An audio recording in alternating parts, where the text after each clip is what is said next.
పల్నాడు జిల్లా వినుకొండ పట్టణంలో అత్యంత అమానుషమైన ఘటన ఒకటి వెలుగులోకి వచ్చింది. వరుసకు కూతురయ్యే 11 ఏళ్ల బాలికపై బాజీవలి అనే వ్యక్తి అత్యాచారానికి పాల్పడ్డాడు.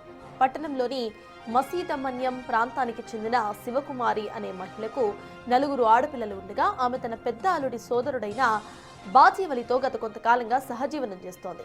ఈ నెల 25 అర్ధరాత్రి సమయంలో బాజీవలి పక్కన లేకపోవడంతో అనుమానం వచ్చిన శివకుమారి ఇంట్లో వెతకగా అతడు తన 3వ కుమార్తెతో అసభ్యకరంగా ఉండటం చూసి దిగ్భ్రాంతికి గురైంది. తన బిడ్డపై జరుగుతున్న ఆకృత్యాన్ని చూసి తట్టుకోలేక ఆమె బాజీవలిపై దాడి చేయగా అతడు అక్కడి నుంచి పరారయ్యాడు.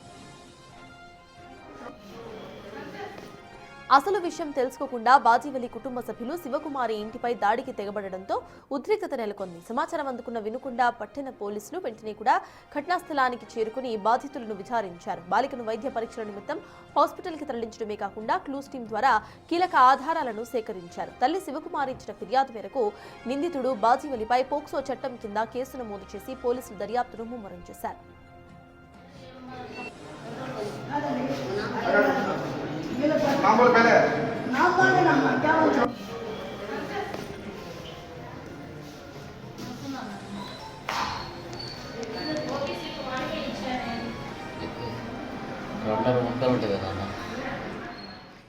ఇదే అంశంపై పూర్తి డీటెయిల్స్ మా ప్రతినిధి మణి అందిస్తారు. మణి, చెప్పండి, ప్రెసెంట్ ఆ పాప పరిస్థితి ఎలా ఉంది అండ్ పోలీసులు ఏమంటున్నారు?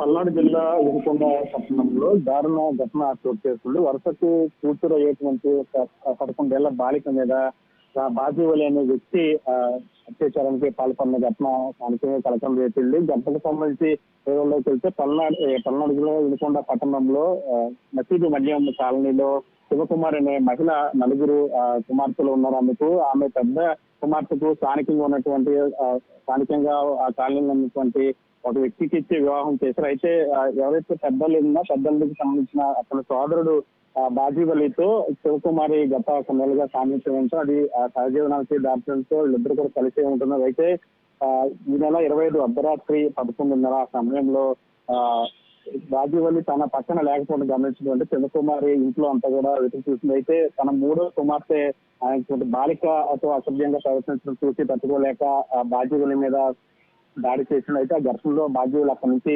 పరారయ్యి తన కుటుంబ సభ్యులకు సమాచారం అందించాడు. వెంటనే కుటుంబ సభ్యులు ఏం జరిగిందో విషయం తెలుసుకోకుండా శివకుమారి కుటుంబం మీద, తమ కుమార్తెల మీద, కుటుంబ సభ్యుల మీద కూడా దాడికి ప్రయత్నించారు. అయితే విషయం సమాచారం అందుకున్న పోలీసులు ఘటనా స్థలానికి చేరుకొని అక్కడ పరిస్థితులను కూడా పరిశీలించారు. శివకుమార్తో మాట్లాడి వివరాలు సేకరించారు.